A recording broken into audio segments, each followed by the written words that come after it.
everyone, Krista Moser here, and guess what? I get to show you my latest pattern. This is fall foliage.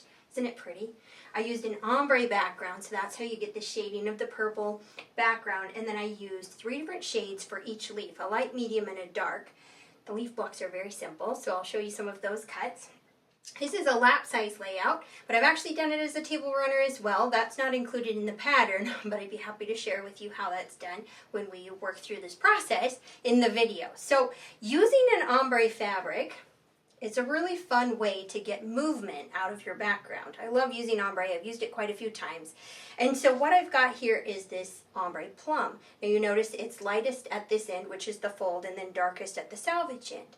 So when I cut my pieces across these strips, I just separated them into stacks, moving my way dark to light.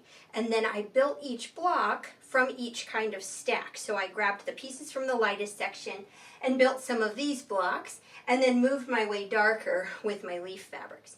So I'll show you how that works. Now we're using the mini ruler for this one, so if you've got the mini ruler, this has cuts up to 4.5 inches, which is all we'll need, and you can make it with the large ruler. So if you have the large 60-degree diamond from Creative Grids, that will work just fine. But the pattern is written for the mini, so that's the way it's illustrated, and that's the way I'll show you today. So we've got background strips in 2 sizes. I've got a 3.5 inch strip and some 2.5 inch strips. So I think what I'll do is I will start with the 2.5 inch, and I'll start at the dark end. Now, first cut, triangle cuts. So we've got some of those for the base of the leaf. So if you're looking at your ruler, you're going to use the 2.5 inch triangle line and the flat tip here with the large hole. And I'm just going to trim on both sides of the ruler. There's your triangle. Turn the ruler to get the next cut, the same thing. Now the 2.5 inch line hits the top of the strip and the flat tip comes down to the bottom. Work your way down this strip, just cutting 2.5 inch triangles. And you'll notice these triangles are getting lighter and lighter as I'm working my way towards the fold. So you'll get quite a few from one of these strips, and you get the idea. One thing that I'm going to have you do with this pattern, it's always a good idea, is to nip off these outside 2 tips. So when working with angles, it's nice to have these engineered corners, and it's an easy thing to do. If you just take and stack up your triangles, as many as you're comfortable cutting through. I can do about 4 to 6 layers if you've got a really nice sharp blade. So I stacked some triangles like this. Now I've got these stacked in such a way that the points go up and out away from me, kind of like little wings. So if I've got those up and out away from me, then I can take the ruler and place it down on top of that stack and use my diamond lines. So we cut triangles, of course filling up this space. So you turn the triangle around, now it fills up your diamond space. And this 2.5 inch diamond line, now I can just go in and nip those tips off at the same time. So that's pretty easy. Okay, so that's the 2.5 inch triangle cut. Set this aside. Next, we are going to do 3.5 inch trapezoids. So this is all for background. You probably figured that out already. So instead of the 2.5 inch line, we're going to scoot it up to the 3.5 inch line. 3.5 at the bottom. And the top hangs over by 1 inch, and there's a couple of stars that give you that measurement. Turn your ruler around so the 3.5 is at the other end, and then around again. So it's 180-degree swivel each cut, working your way down the strip to get enough cuts. Now you just need 4 of these cuts for 1 leaf block, but I am going ahead and cutting the whole strip so I can kind of show you when making stacks. You've got all your cuts and they shade from light to dark. So if I'm going to build this one here, I would probably pick up these pieces, and that would be the ones that would fit into that, just to get your shading. So we'll just go ahead and stack these up. Save for later. Okay, next, also a 2.5 inch strip. And this cut is a 4.5 inch trapezoid. So we just did a 3.5 inch trapezoid. So it's 2.5 inch triangle, 3.5 inch trapezoid, 4.5 inch trapezoid. Here's your 4.5 inch line. Just like this. And I'm going to go ahead and nip these outside tips off while I've got it here. Turn it around and do the same thing. Nipping these outside tips off. One more, just for good measure.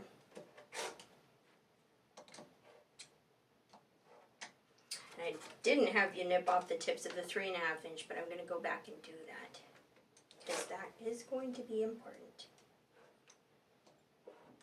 Okay, this gives you an idea. Again, with the shading, the stacks kind of get lighter as they go, or darker as they go. Okay, so here are the 3.5 inch trapezoids again.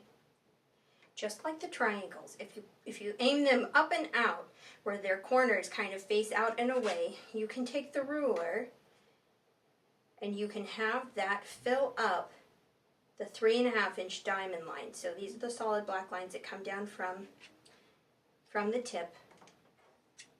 You just go ahead and take off those outside corners. Do that one more time.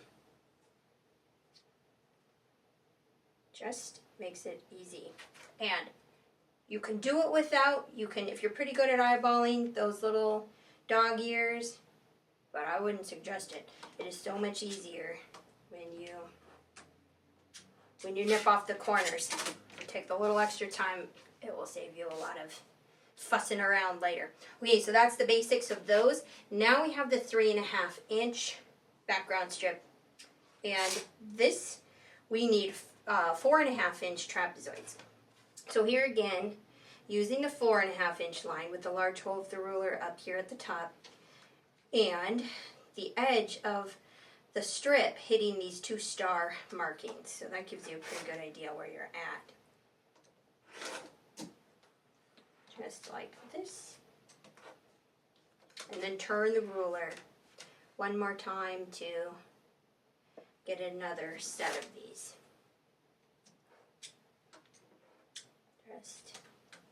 So keep working your way down the strip to get yourself some 4.5 inch trapezoids.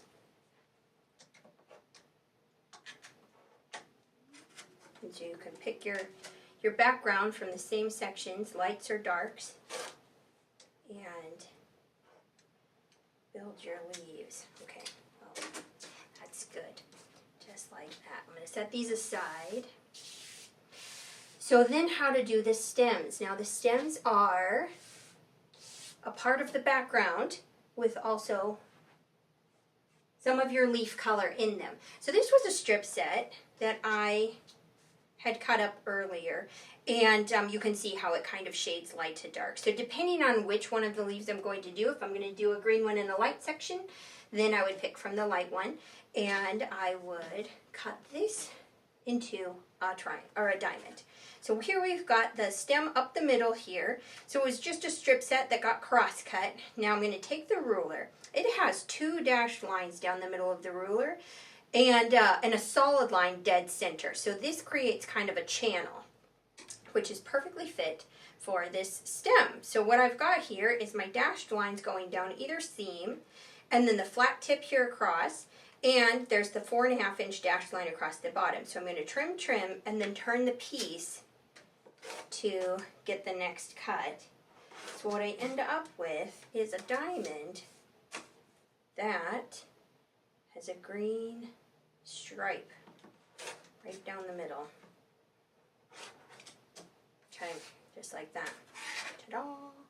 Okay, so now for the leaves. Now I've already cut my diamond shapes for leaves, and it's light, medium, and dark. So I already talked about that. We've got the light center. This is the largest petal. Then there's 2 mediums that would be on either side, and then 2 darks down here, just like this. And then the stem. So think about that, placing that in there. Now here's the nice thing. Building these, you can do it this way. I did a mix of both. So sometimes I did it the light one in the middle, moving my way darker, And sometimes I put the dark one in the middle and moved lighter. So you can get both. So it's quite a variety for the same amount of fabric or the same fabrics. So what you've got here is this is the dark one in the middle, moving it out to the light. And then here's the light one in the middle, moving out to the dark. It's just a nice way to use one collection of fabric or just a nice simple collection of fabric and yet get a very different variety of looks, which is always nice because it saves on waste and on fabric use as well. So I think what I'll do is I'm going to do the light in the middle and I'm going to move darker with this one. Okay, I'll set these aside here. So I've got some of my backgrounds cut. I grab another set. I think I'll need clear some space. And this is how the block gets built in sections. So we have one big diamond here.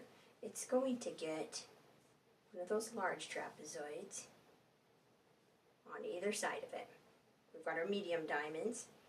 So these two are going to get one of the large trapezoids sewn to them. And then smallest trapezoid. Now for the stem, you can build a bigger triangle unit, just like this. And then we've got our little guys. The little guys get one down here, one here and here. Just like that. So we're going to build this into units where you've got your center unit, you've got a right unit, and a left unit. So these get sewn, one here, and then the next one comes on, and that stays as a whole unit. And then right unit, here's your seam, and then put this one on. Left unit, same thing. Here's your seam here, and then you can put this one on. Now lower right and left, similar story. Here is your seam sewn here, and the next one put on. And then of course your stem here with two little background triangles. Voila, just like this. So once you have your units done for this leaf, of course the units will join to each other, top and bottom. So what you would end up with is basically a row here and here. So I've already done some of that prep, so let me collect these and show you how easy that is. Okay, so what I just discussed with your center, now this is one of the yellow leaves. You've got your right and your left. So sewing that seam, press it open before sewing this seam, and then you can press that open. And the reason I do that, now we've got 6 pieces of fabric coming into the middle here. So it's very important when you go to sew these units together that you would sew this seam here. This is true of any triangle quilt. When you've got triangles coming to each other, in this case they're not totally triangles, but you get the idea. 6 pieces coming to one section. You're going to sew one seam, press it open before sewing the next seam, and that way you will avoid getting a wad of fabric in the middle, because that is something that happens with triangle quilts. Is if you just sew the seam and bend it to the side and sew the next one on, you're going to end up with somewhat of a pile of fabric, which can become a wad, especially when you go to join it to the next side or the next row. So that's what we're doing here. So we've got one seam, press it open, then the next seam, press it open. Now everything lays flat, especially here in the point.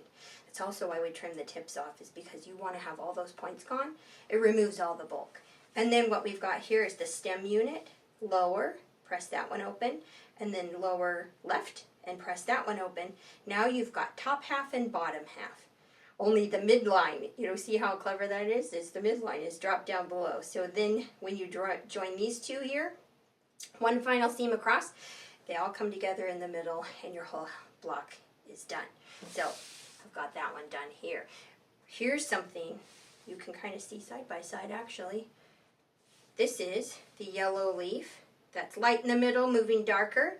Yellow leaf that's dark in the middle, moving lighter. So you get kind of a good side by side of how those are going to work. Very fun. And you notice my background shading here. So what I had with the green was a little bit lighter. Now this is kind of medium, moving darker.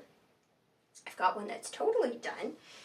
And that is the orange leaf here. And it's got kind of a lighter section as its background, so you can kind of see how that works. So we're going to build leaves, leaves, leaves, and then to put them together, because these are hexagon blocks, and so in order to put them together, you don't want to have to do Y seams, because, you know, if you do hexagon blocks just to each other, then you have Y seams, but instead we're going to build rows. So what we've got, I'm going to scoot this out of the way so you can kind of see. Here would be 1, 2, and make some more room. 3 leaves, just like this.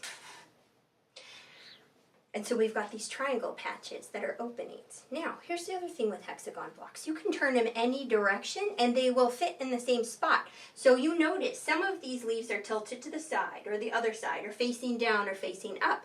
You can continue to turn this block any way you want to get your leaf to go the direction you want. So you can have fabric colors kind of pointing different directions to look like your leaves are falling. So that's kind of fun.